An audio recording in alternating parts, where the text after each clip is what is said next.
All right, we are live. Guys, welcome back to another Deep End. I think this is our first time doing it live and maybe definitely in a month, maybe 6 weeks or so. It's good to be back with everyone. Ari, man, I feel like it's only been a week, but I feel like it's been longer that we've chatted because you've been a man on the move. How are you? I have been moving and grooving, man. Feels good to be home. Good to be with my dog. Good to be with Nala. Um, It but looks like I you wasted no time getting a fresh haircut, it looks like.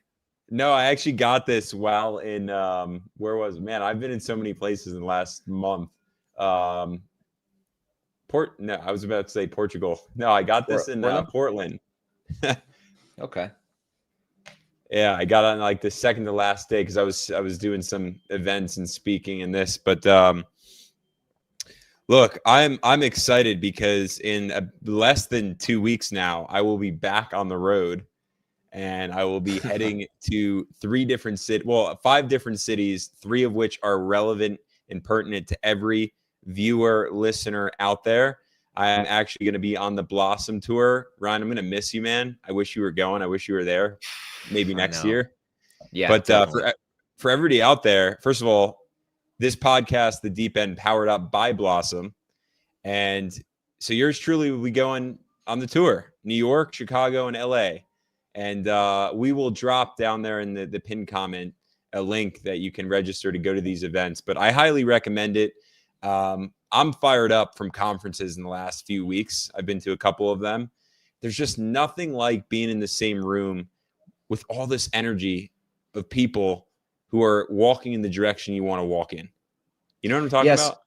Yeah, I do, and I want to live vicariously through you because the most recent one you're referring to is FinCon. I know you went to Future Proof as well, but I want to hone in on FinCon. Tell me all about it, man. Like, what was the conference like? Who did you get to meet? Um, yeah, just tell me all about it because I feel like I'm having serious FOMO over here, and I really wanted to go next year So for sure, but you got to there let were fill me in. there were a bunch of guys from Blossom, like the Blossom creator community that was there.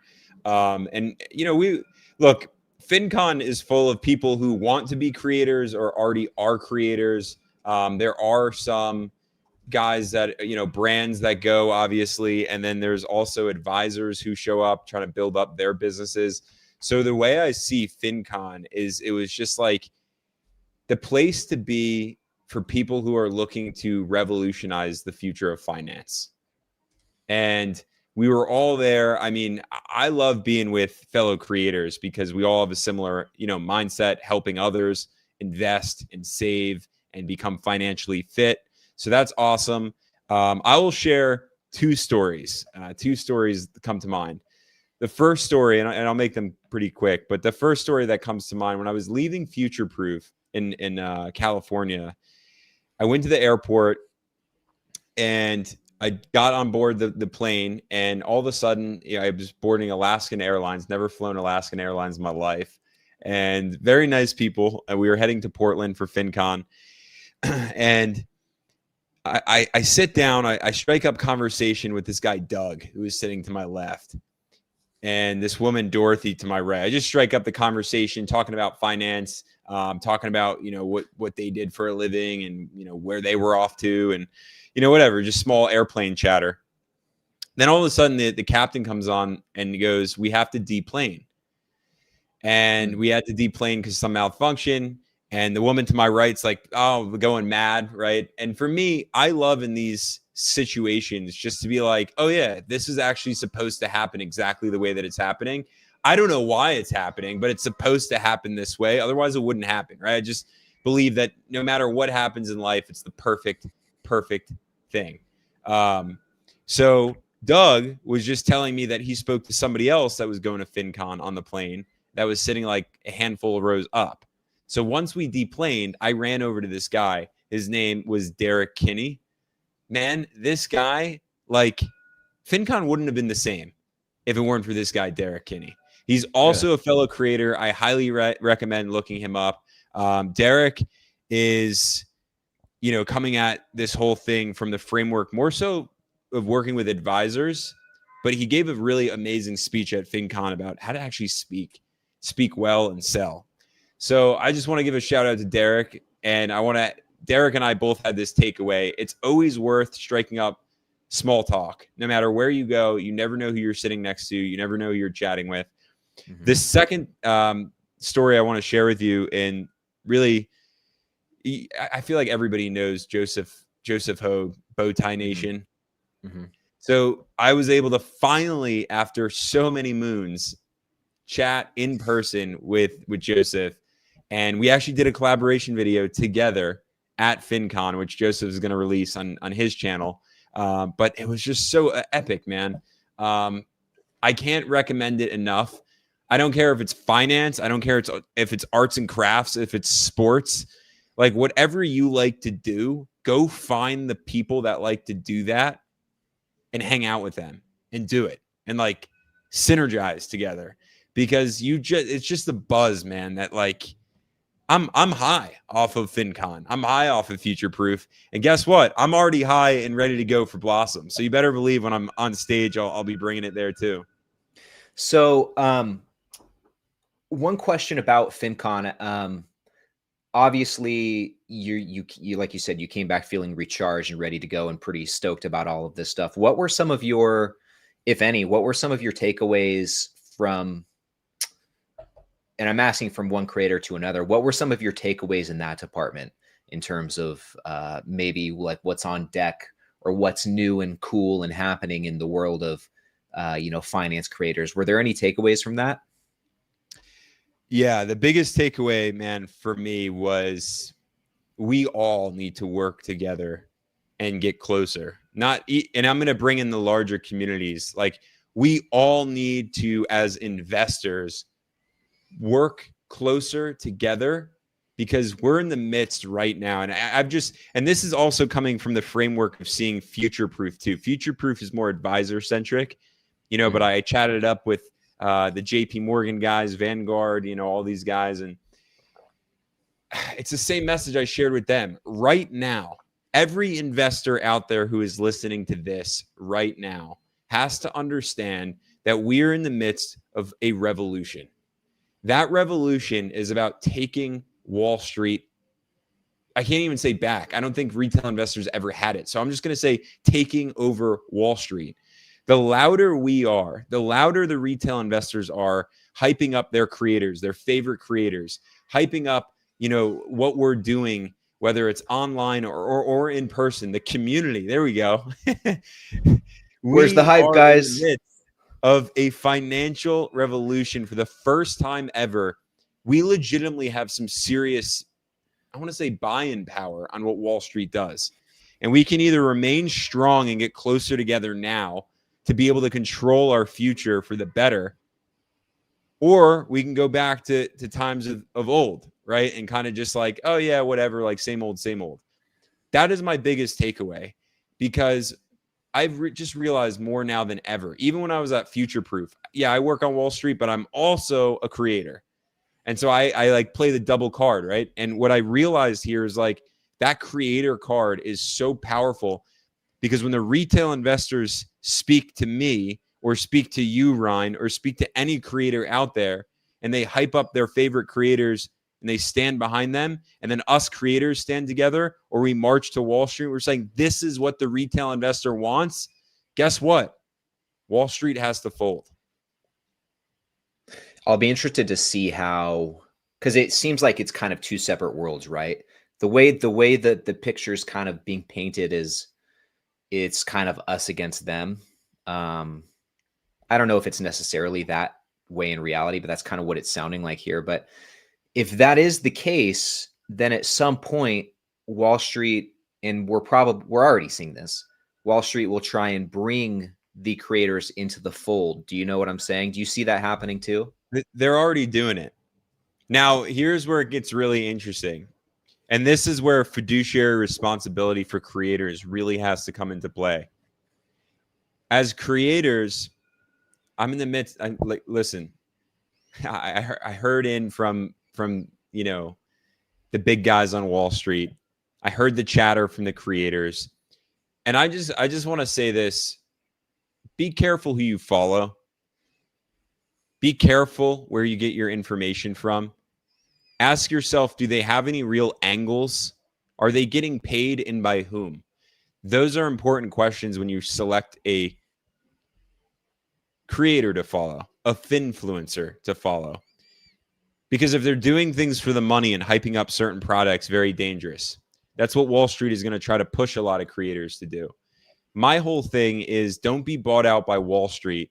Stand true to the reason of why you started doing what you started doing here on YouTube. Or, I see SDHD Stan is here in the chat on Twitter or X or wherever platform, TikTok, Instagram. Don't sell your soul, because we have a job to do, and that job is really the fiduciary responsibility of educating the masses of investors, and more importantly, being a voice for them.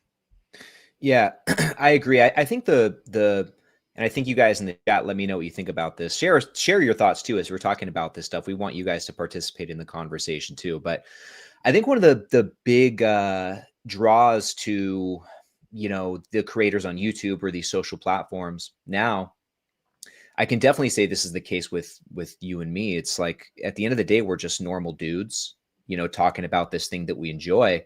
And I think that it's easier to connect with people like that versus the suits on Wall Street. And I think that's why, this whole thing has become so powerful. And I also think too, because, we are just regular guys. Like, speaking personally, I came into this not knowing anything about this stuff. And so my mission, my overall mission with any of this stuff is just to pay that forward and be the person that I wanted and needed when I first got into this. And I had that. I had a lot of great creators that I looked up to that were that for me. And so if I could be that for someone else, then that's pretty huge. And I think you should never lose that. And I think that coming from a place of just being a normal person and not trying to be a suit or trying to be, this big Wall Street hotshot from, your little office room or whatever. I think just staying true to self, I think that really comes out in the content. And I think that's another reason why this has become such a powerful thing. But you're right, there will be temptation along the way to stray from that. And that might work in the short term, but from a long-term perspective, it'll all come out in the wash. And really, like, you guys can sense it. You guys watching this are not dumb. You can tell when the creators that you watch, these people that you spend a lot of time with, we spend a lot of time together. We don't know each other, but we spend a lot of time together. You can tell when we're maybe not giving it to you straight. You can tell when we're changing, not for the better. And change is good. Evolution is good, but it can also be bad. And you can sense it when it is bad. And so I think that's another reason too. This is not just a one-way street. This is a two-way street. So I think the audience helps keep us honest and on our toes and keeps us doing the right thing. And I think we need that. I would say not enough. Not enough. I really do, because, man, the conversations I've heard, it's scary. It's really scary because, first of all, and I get it, when a lot of money is thrown in front of your face, or it depends who you are, any amount of money, you want to take the money. Like, we're creators, some of us have full-time jobs and treat, our creation business as a side hustle. Some of us are full-time creators. So, like, every dollar counts, so to speak. But that just shouldn't be the case. What should be the case, in my mind, and I wish YouTube just did a better job on, like, fiduciary responsibility in some way, right? Like, I don't know how they would do that, but, like, hey, is this bias? What, like, because man, it's just sad. At the end of the day, I know why I started my YouTube channel. I know why you started your YouTube channel. And it's kind of like a politician. Like, I do believe at the core, a lot of politicians start out with good intentions and then corruption just erodes in, right? And I just want to say, like, I feel like there's, for the most part, that's creators. And then the money starts coming in. And if you're not just set in stone in your ways, then it's going to be a rocky road. I was going to mention that Starbucks cup, by the way. I just saw Wubbs's chat message there. I didn't want to interrupt you, so I thought I'd just throw it up. Sorry. No worries. It's going to be a rocky road. And I feel terrible for the retail investors out there who are just trying to learn and just trying to follow good creators creating good content for the sake of learning. And so I just say, like, if you do spot a creator who's tailing on the line of being bought out, say something. Don't be afraid to unfollow, to unsubscribe. Don't be afraid to comment something. We should be held to a standard. That's the biggest takeaway that I had from both events, Future Proof and FinCon. People are relying on us, and if we're not doing the thing that we're here to do, that we say we're here to do, call us out. Yeah. Well, on that note, I will say I would much rather the audience be the one policing us than I would Google or YouTube or anyone policing us. I'd much rather it just be kind of like a free, almost like YouTube's version of a free market economy where the market will tell you what's right and what's wrong. The market being the audience, obviously. I would much rather be put in my place by you guys watching than I would have Google or YouTube or anyone else, any sort of higher authority breathing down my neck telling me what I can and can't say. If that makes sense. Yeah, for sure, man. I'll just throw in a couple more things. I mean, there's so much energy I have from these conferences and all this No, stuff. this is cool, man. Like I said, I've had serious FOMO these last couple of weeks. It looked like so much fun, so I'm glad we're getting to talk about it. So here's a card from my man Barry, and he started his own company, and he's actually going to be on Masters of the Market this next episode. And the reason being, Barry isn't just any old president and his own CEO there. Barry's like legitimately one of us, a guy that got his MBA, was at some point later found himself in an unemployment line with the unemployment office saying, we can't help you. And he's like, what do you mean? I have an MBA, like all this stuff. He's been through it, thick and thin, up and down, left and right. But he eventually learns to invest, found a strategy that was over the course of the long term, exactly in line with me and you, Ryan, like that long-term investor, and then built a business around helping people build portfolios. And it's really a business for advisors as well. But he's going to tell his story on investing, and just an amazing, amazing soul. Like, these are just real people, real stories. That's why I love going to like FinCon, or really just meeting people, even on the plane, right? Asking the guy to my left, Doug. I didn't know Doug, right? Just like, hey man, where are you going? Like, what are you up to in life? And he actually worked for Apple. Like, he had an awesome story. He was let go from Apple because Apple told him that they were going to hire him. And, he was at that point in time a temp.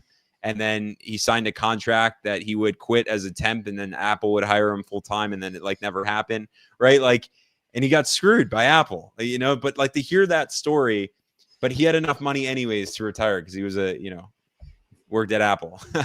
Temp or not, he made a good amount of money. And, it was just like, he was talking to me about his retirement life and about how he doesn't really even know himself in retirement because he's like, I don't know what to do. I felt like I was just thrusted into retirement. So stories like that. I'm trying to think what else, man. There's just so much. There's so much, Ryan. Well, dude, that's such an interesting thing that he said that. From what I gather, that's a pretty common sentiment among retirees, getting to that stage in life and being like, okay, now what? And not having any clue what to do with all of that free time that you now have. And I wonder, like, I think about this because truth be told, I don't see myself having that problem down the road. I don't see you having that problem because I think kind of the things, and we've talked about this before, the things that we're doing now are the things that we would probably be doing if we had like a normal retirement, you know what I'm saying? And so, yeah, I'm curious to know what you think about how can people avoid that? How can we reduce the amount of people who feel that way when they enter that stage of life? Is that something that you can even do since work fills up so much of our time and of our lives? Or, how do you avoid that sense of having to rediscover yourself and not really knowing where to start? This is such a great question. I feel like we should have like a tagline, by the way. I just want to be like, let's get deep, right? Let's get deep. We need like a button, like a deep button. Oh yeah. I think that Okay, and someone else wrote there, Damien, in the comments, how was your This one? influencer vacation? Yeah, and this is actually a great question, which I'm going to use to answer your question, Ryan. Okay. My vacation was amazing. It was full of a lot of work while I was, I was making videos. I was doing a lot of work, taking meetings, pitching, all this stuff, just having a lot of fun. But the reason why this question here relates to yours, Ryan, is because what I was really doing, like what I'm showcasing now, I'm doing all of this on Instagram, by the way, for anyone who's interested in like my day-to-day life these days. I'm really making up my whole Instagram about my quote unquote rich life. I'm getting to know Ari before Ari's 65 years old and doesn't know who he is. So, yeah, I know I like to travel, but when I go travel, I'm thrusting myself into environments and situations that I normally wouldn't find myself in to see if I enjoy it, to see if it's me. And I'll give a good example. Skydiving. I went skydiving, which was freaking awesome, man. Dude, this whole month, and like it's been transformational. Everything I did. But So I think that's the skydiving, answer. I think that's the answer right there. If you find yourself in retirement and don't know what to do, just start just go skydiving. skydiving. I would There you go. recommend it, to be honest with you. Um, and there's a reason for that, because first of all, I read this book by Richard Branson, and Richard Branson's out of his freaking mind, right? Like he's an awesome CEO. I love Richard Branson, but he's crazy, and I love that energy because I kind of feel like I'm a little insane.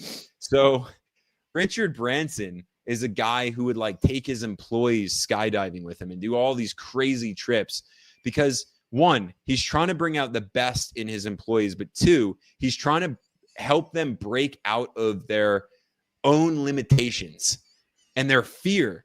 And so when you go skydiving, typically your first time you go at 14,000 feet. Now I was a former firefighter, and the guys were all there, and we were chatting, and they were like, we're going to go up to 18,000 feet. If you want to go on the last plane, the last jump with us. And so I was like, screw it. I'll go on the last jump with you guys, and I'll go up another 4,000 feet, which is so epic, man. Typically your first jump is at 14.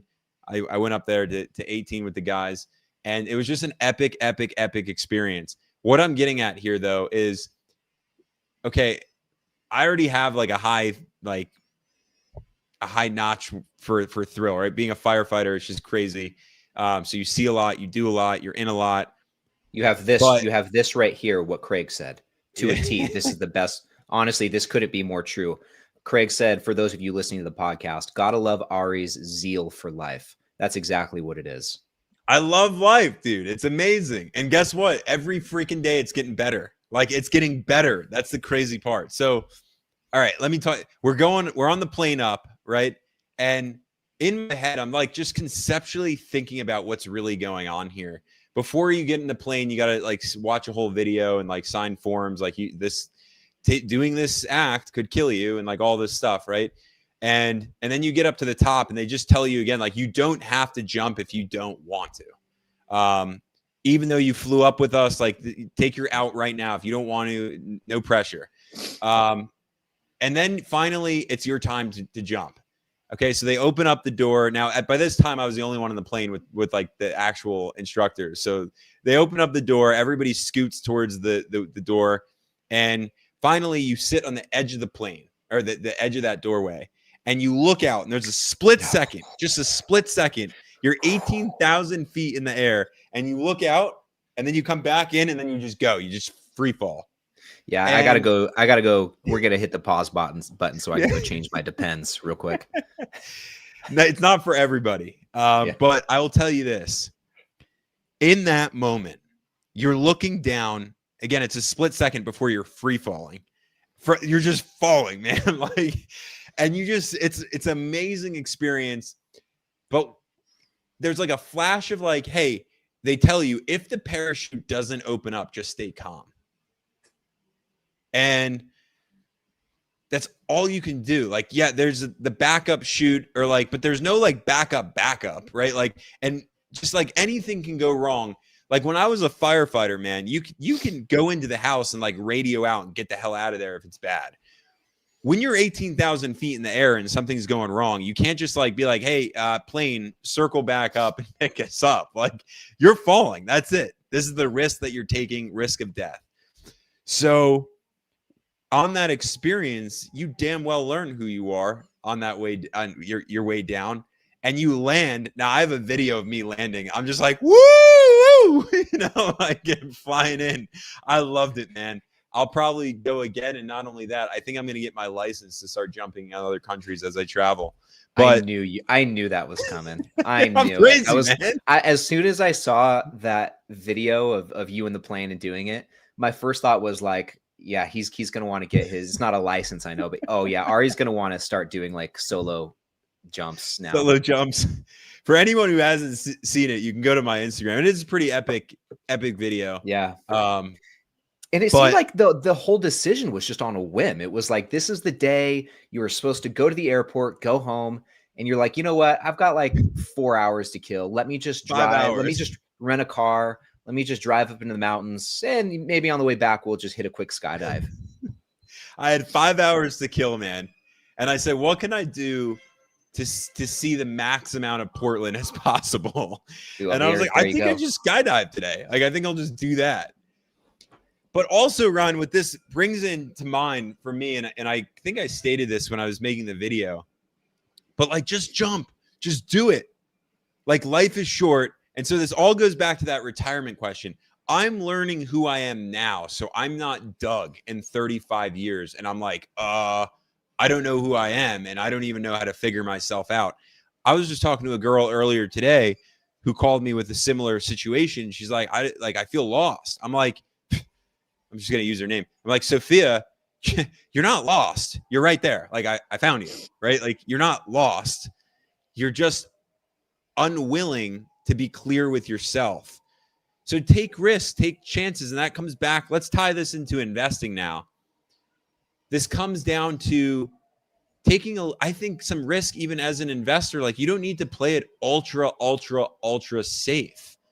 I think some investors, most of us, all of us, just should try a little bit, a percent of what it means to take on some risk in the portfolio, because that will open you up to things that you haven't yet experienced. Take on that little bit of risk. What do you think about that, Brian? It's funny. I'm reading this book right now. I wish I had it in front of me. It's called Alchemy. It's from this guy who worked at some big marketing firm. And he said something like, at least in his space, like how do I explain this? The great results came from the outliers, the things on the outside, the perimeter, outside of the circle. Just imagine a circle. The great ideas came from things on the outside. You had to think outside of the box, outside of the circle, to get these great ideas or, great results, versus just trying to go for the average, just trying to play it safe with the safe idea. And this is true with like CEOs, right? Like, and this is actually talked about in the book too.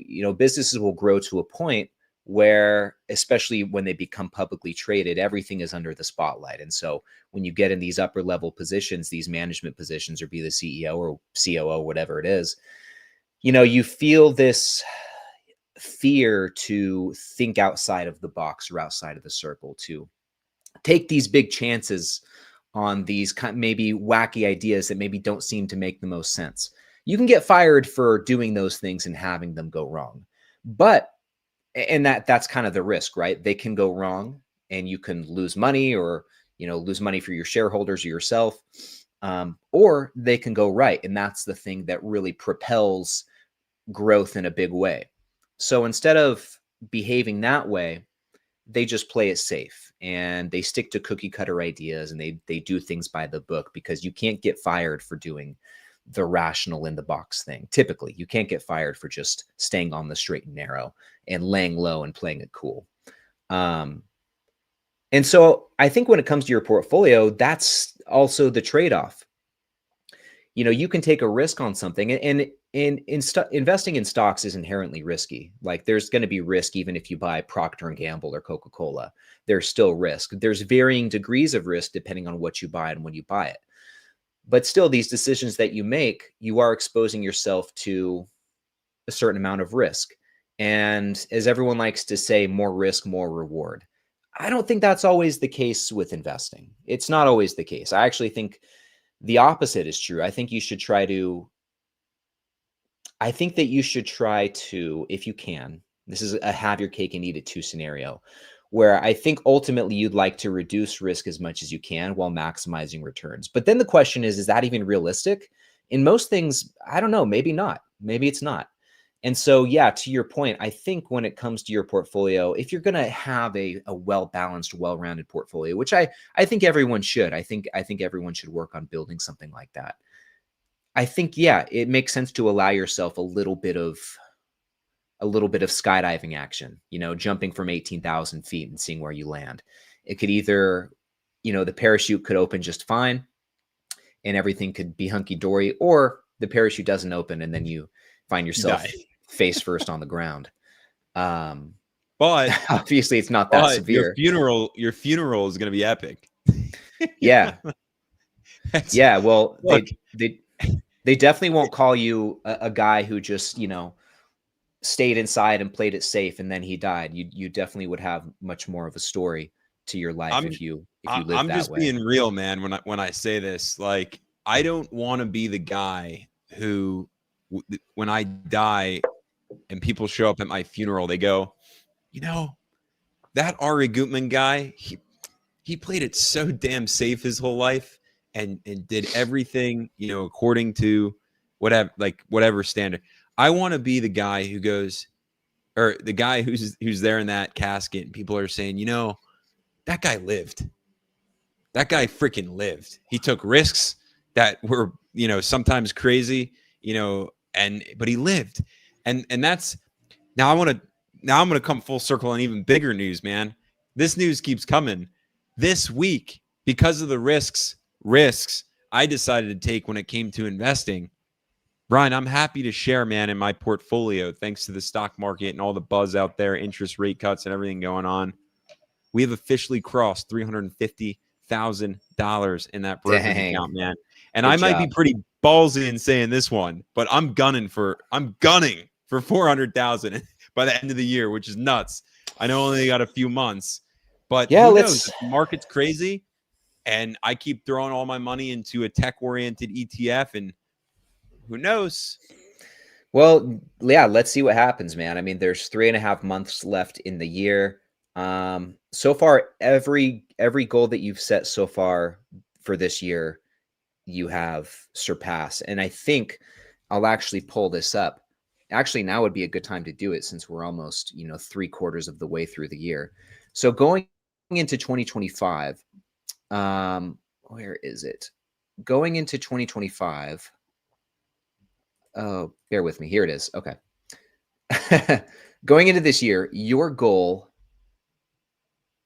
was to add, you started the year at $235,000. Your goal when we talked about this on like January 2nd or 3rd, whenever it was to add Wait. $100,000 to your portfolio value. Where was I? 235,000. 235,000. So, which means that at the start of the year, your goal would have been to hit 335K in your portfolio. So that box is definitely checked. And good job, man. I'm sure it wasn't just the tech ETF either. UNH is having a nice rebound right now, and that's helping you as well, for sure. UNH is having a good rebound. But tech, like even my individual tech plays have spiked, obviously, and that brought in a lot. I mean, Google, man, I am Google heavy.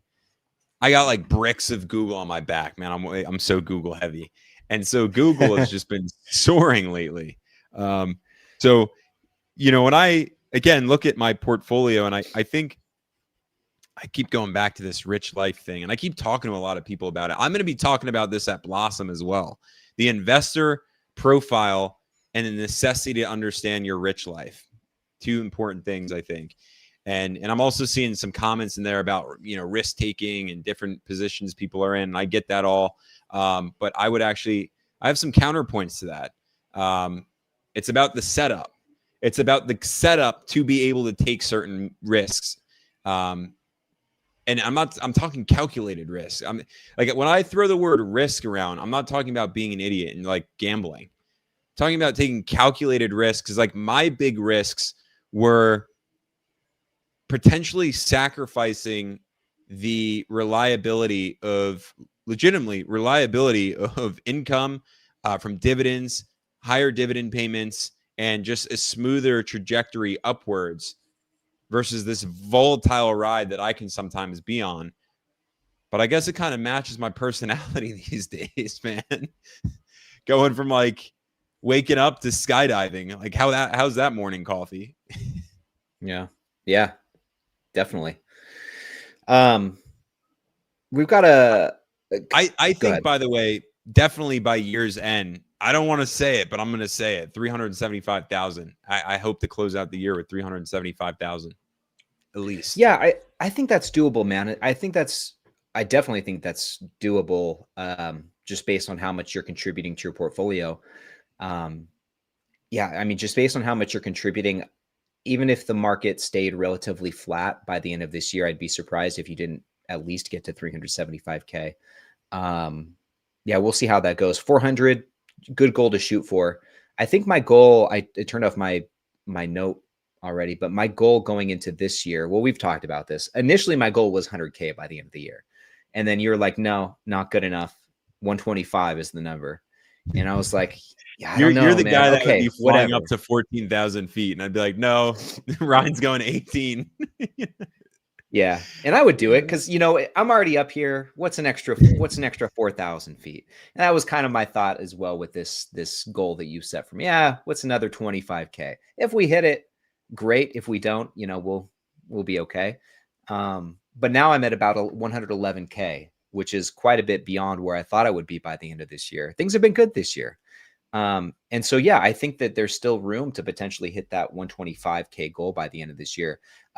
Once we get I'm almost done like saving up for the car. I've got like probably a few grand left that I want to set aside for that.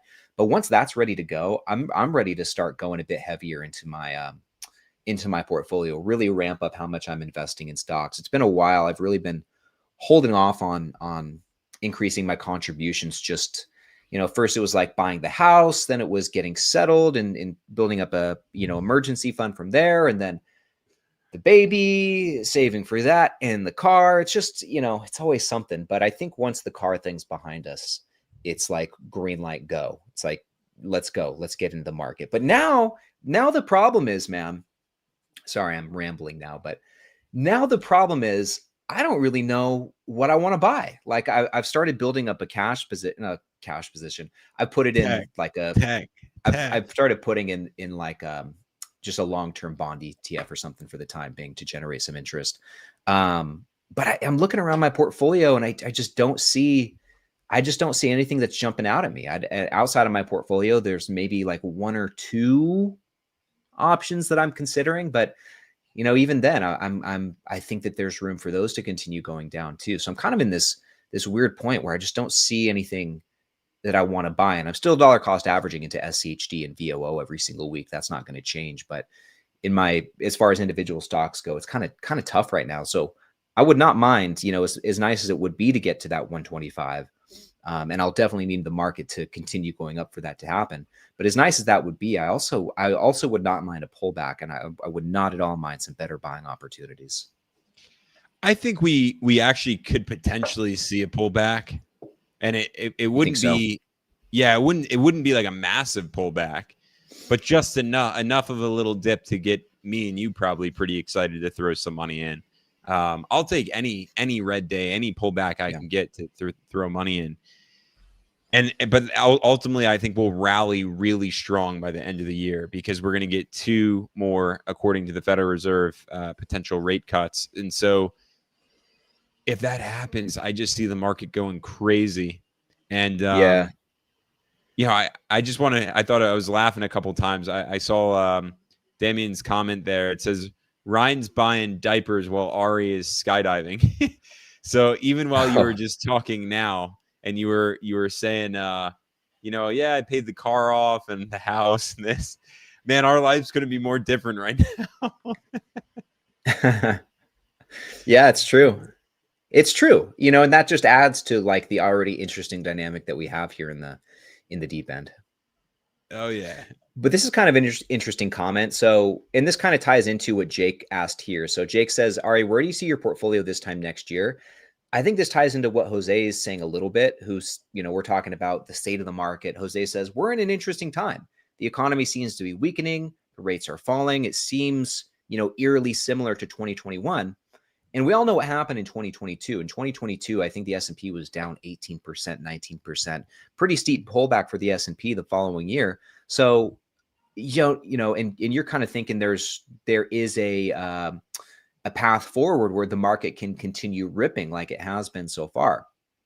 So with that said, like, what do you, and obviously it's hard to predict, but do you think it's more likely that it continues ripping even with the interest rate cuts? Or do you think that there's a possibility that it could head in the other direction because of a potentially weakening economy? Excuse me. Yeah, so I personally, the way I am looking at the market is we're emotion based. And so I Yeah. think what we will see is a couple of weeks are going to go by, and I think we're going to see this sentiment where the investor is going to be saying to him or herself, well, I think we're at an all-time high, and it's a little scary to be in the market. And I think that's when we can see, depending on also news that comes out on that particular day, a pullback. And we're then going to come back and revisit the Federal Reserve with our main man, Jerome Powell. And I really think that with Jerome Powell cutting rates, if the Fed goes through with those rate cuts, it's going to excite the market again. But I think we could see some real teeter-tottering because it's really this, again, like emotional investing, right? We get the news, we get excited, but then we're like, wow, we're at these all-time highs. We pull back, we sell, we try to play it safe. And the good news is for any investor who's smart and long-term, as we all should be as investors, not traders, is that once you buy a high-quality position, you really shouldn't be selling. If Yeah. you're in this for 5, 10, 15, 20 years, which luckily, I mean, Ryan, you and I are in that exact Yeah. position where like, I got 30 years to go, baby. I'm throwing all the money into my investments, and Yeah. knowing that I'm not touching this for decades. And so I'm just watching my account go up, man. And I'll take the volatile days any day, any day, any day. Yeah, yeah. I'm with you there, man. And on all of this, I want to add that I'm looking at the fear and greed index right now, which is a gauge for market sentiment, just to measure, across the board how are investors feeling about the market. And it's a scale out of 100. Right now, it's sitting at 62, which is kind of like right in the middle of the greed side of things. So there's extreme fear, neutral, greed, and then extreme greed. So generally speaking, what this means is that investors across the board are, feeling, the sentiment's high. People are feeling pretty good about the market, at least right now. And this thing is so flippant, it can change on a dime. So we'll see where it goes from here. But right now, people are feeling good about the market. And, to your point, it is in a lot of ways driven by emotion, especially in the short term. Like in any given 1 year period, it's likely all emotion. And so as long as emotions are high, so should the gains continue from here. So we'll see what happens. Let me see the chat. Okay. Well, look, man, I want to just say, like, thank God for the dollar cost averaging Yeah. strategy, because it has yet to happen where I see a pullback and I invest money and then the market goes back up and I don't sit with regret saying, I wish I invested even more. And you'd think by now at this point, like I would just be going crazy, at market dips. But it's like, no matter what, I sit and I'm like, well, it could go down a little more. It could go down a little more, and I dollar cost average, and then it shoots up, and I kind of really do want to get to the point, the crazy skydiving point where I'm just like, screw it, dude. Like, throw all your dry powder in right now and then just forget about it. Get more dry powder and throw that in too. Because my Yeah. mindset is just like, it's not when you're dollar cost averaging, you're not timing the market, but then we all do a little bit of timing the market. When the market's on the way down, you're like, well, it could go down a little more, like, and Yeah. then it shoots up and I'm like, shoot, like I should have thrown it in. And that's what just happened now, man. The market came down a couple, I think a week or two ago. And I was like, well, it could come down. I have a few thousand there on the sideline and I wish I threw it in. And so I hope 2026 is the year where I just say, I'm going freaking skydiving, every day of my life, so to speak. If I have dry powder in there, I'm throwing it in. I'm not going to touch that money anyways for 3 decades. So what's it matter? Yeah. Yeah, I get you, man. All right, we've got a few minutes left. Let's get to a handful of questions. I've got 4 great questions saved from you guys in the chat. A couple of them are actually on the stuff that we're already talking about, so we'll start there. This one here is from Damien, who says, with interest rate cuts, what would you guys do if you had a large sum of cash in a high interest savings account, considering the risk of a market crash? I mean, you kind of just touched on this, right? Like you would go skydiving with it. You would just say, screw it, it's going in. Depending on someone's timeline, want to just throw that in there. My timeline means I can do that. Yeah. Yeah. See, I'm a bit torn on this. I feel like I've got a good balance right now where I am dollar cost averaging into the market and not timing things from a broad perspective. But when it comes to the individual companies that I own, I'm being a bit more selective in what I buy and when I buy it. And I think that's fine. I think that this approach calls for that versus the, buying into ETFs. You can just dollar cost average and be fine. So I think that plays a role in this too. What's the composition of your portfolio? Is it all ETFs? Is it all individual stocks? Is it a combination of the two? Like, how would you divvy up this money between ETFs and individual stocks? I think if it's in ETFs, if that's where you're planning on putting it, man, just put it in there and forget about it. Okay. If you're going to be putting it in individual stocks, I think it makes sense to be a bit more selective and in your timing and also what you're buying. And they say don't time the market. I agree with that. That approach applies to the ETFs, but timing your purchase of individual stocks is a different thing than timing the market as a whole, I think. So I think it really depends on what you're buying. A great creator of ours out there in the world, Bilal, had created a post on Instagram. I think it was X, and then he made it into an Instagram post as well. Anyways, what he shared in his post was such gold, and it basically was a tweet from Robert Kiyosaki, who said that, Americans should be worried right now, and if you're investing, you're an idiot because the market's going to have this giant crash. And then he did the calculation on how much the market went up since then. And it was just like an insane amount, like 300 something percent. And so it was like, if you listen to Robert, just look where you'd be, right? You miss out. And so do not let fear get the best of you, because anytime fear gets the best of you, you're not going to be in a good position ever, no matter what, investing or not investing. Fear will kill you. Yeah. And fear is just fear. Like, it exists, but you can't let it control your life. Not just in your portfolio, that applies to anything, except maybe when it comes to swimming with sharks. You'll survive if you don't do that. But you know what's funny? That's next on your list.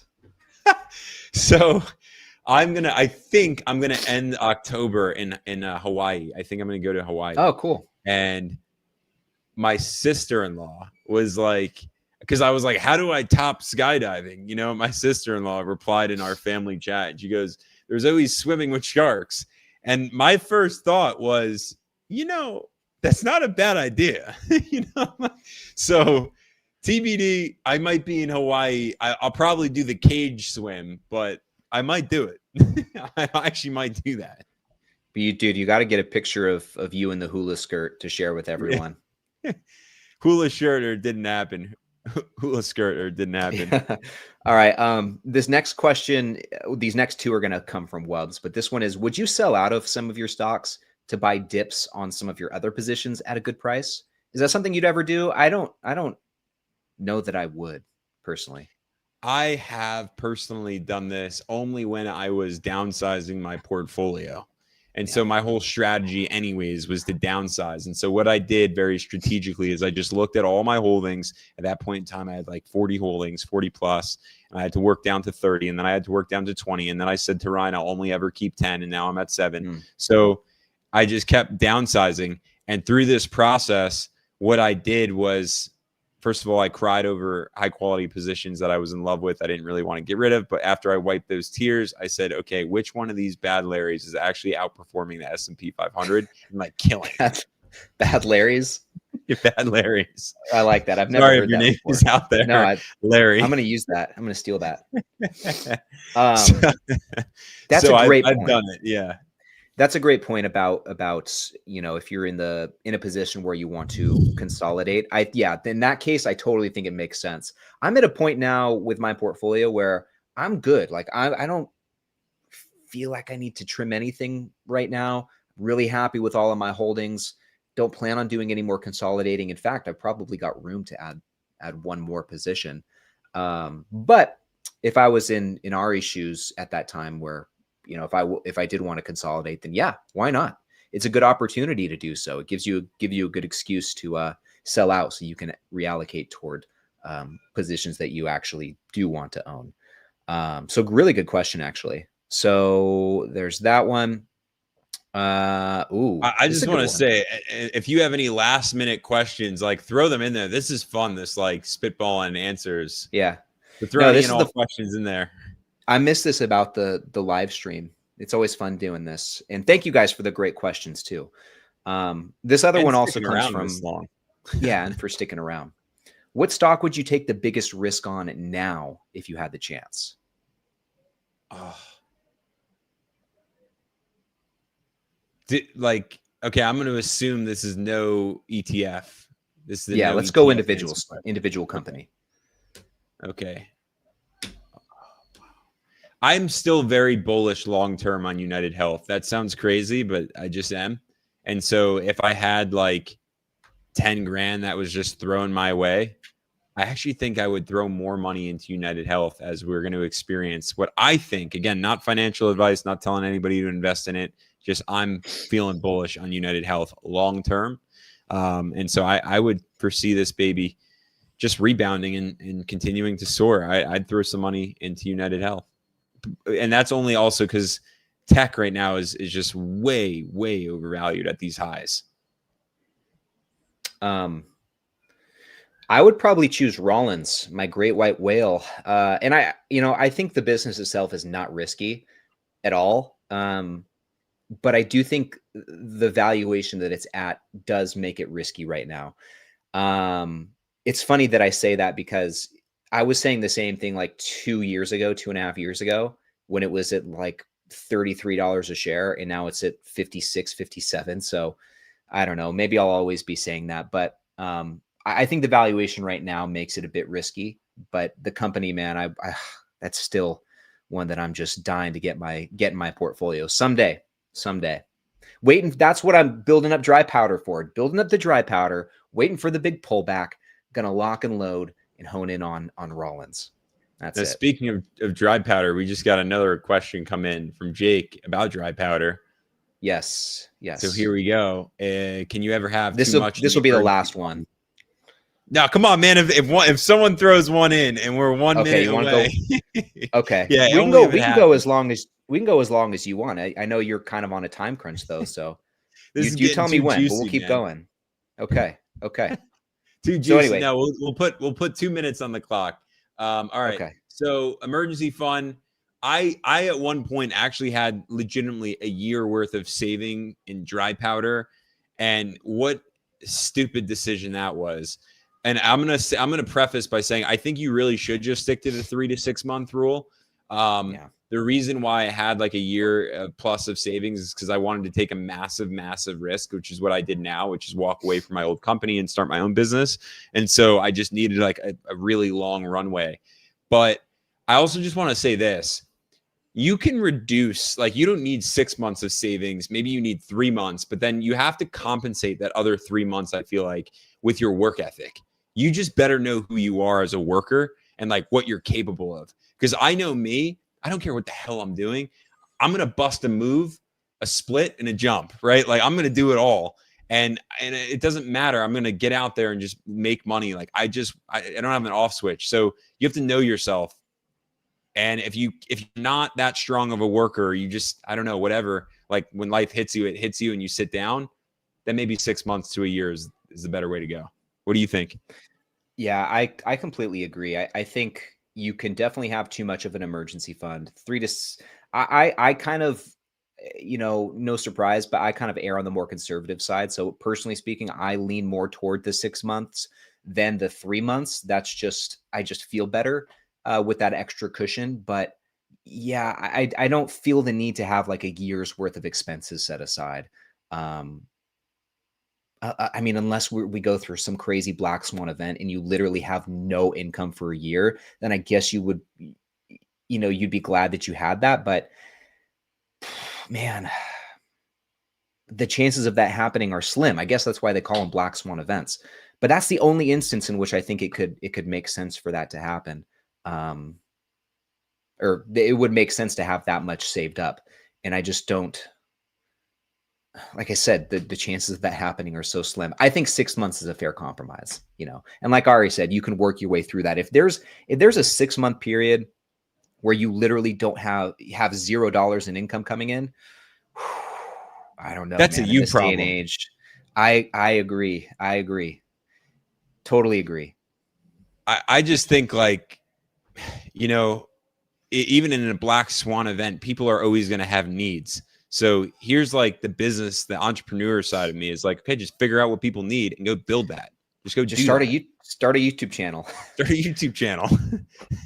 Start a YouTube channel, I know easier said than done, but that's the cool thing. Like when thinking about this, I think, okay, if I was in a position, I always have this to fall back on. I just can make some videos and fortunately can generate some ad revenue. That's something, that's something at least. So You that's could why sell like in your house. Like you could yeah, literally, I've done that. I've refurbished furniture. I've waxed cars. I've walked dogs. I've done everything, anything and everything. I was a painter, a landscaper, busboy, waiter, like you name it, I did it. So therefore, anybody who has a stupid excuse about why they can't make money, come on. opportunities out there. It's out there, but it is on you to grab it. Last comment I think we'll go through here. I just want to mention this one because it's funny. Fast Eddie 333. I wish I could go ahead at 30 years to see where you guys would be. And Eddie, I got an answer for you. You can. That's all you have to do is stick around with us in the deep end. Keep swimming with us here in the deep end. And 30 years from now, Ryan and I will still be doing this. Mark our words. That's how committed and dedicated we are. we'll look at that different. Maybe we'll finally be at 2,000 subscribers by that point. Yeah. We'll see. hopefully. Yeah. No, that's the cool thing, man. This story continues to unfold, and we're so fortunate to have you guys along for the ride. And we're so stoked that you even care, to be frank with you. Yeah. And just to I guess my closing remarks on this side is the Blossom Tour is literally just around the corner. October 3, we're kicking it off in New York City. I will be there. Ryan will be with me in spirit next year. He will be there, hopefully. But live episode. Come out to the Blossom event, to the Blossom Tour, New York, Chicago, LA. And I'm not just saying that because I'm speaking. I'm saying that because I want you all to catch the buzz of what it really feels like to be an investor in an investor community. There is nothing freaking like it. So join us. Wow. Look at this. This is incredible. But from Ragu, join us. Sweden. Join us at the Blossom events. And if you don't get a chance to go to the Blossom event, I am always open on my travels to meeting people. Actually, somebody messaged me when I was, I think in Portugal, I got a message, which was awesome. It was too late. And then also when I was in LA, somebody messaged me and they said, yeah, I wish I knew you were going to be in LA because I wanted to invite you to my restaurant. And so it's just like, cool. Like find out, like I'm always traveling. But find out where we are and what we're doing and what we're up to. We're here to build a community. That's it for me. Yeah. That's about it for me as well, guys. Thank you so much for hanging out with us this last hour. Hope you all enjoy the rest of your week. Stay out of trouble, and we'll see you in the next one.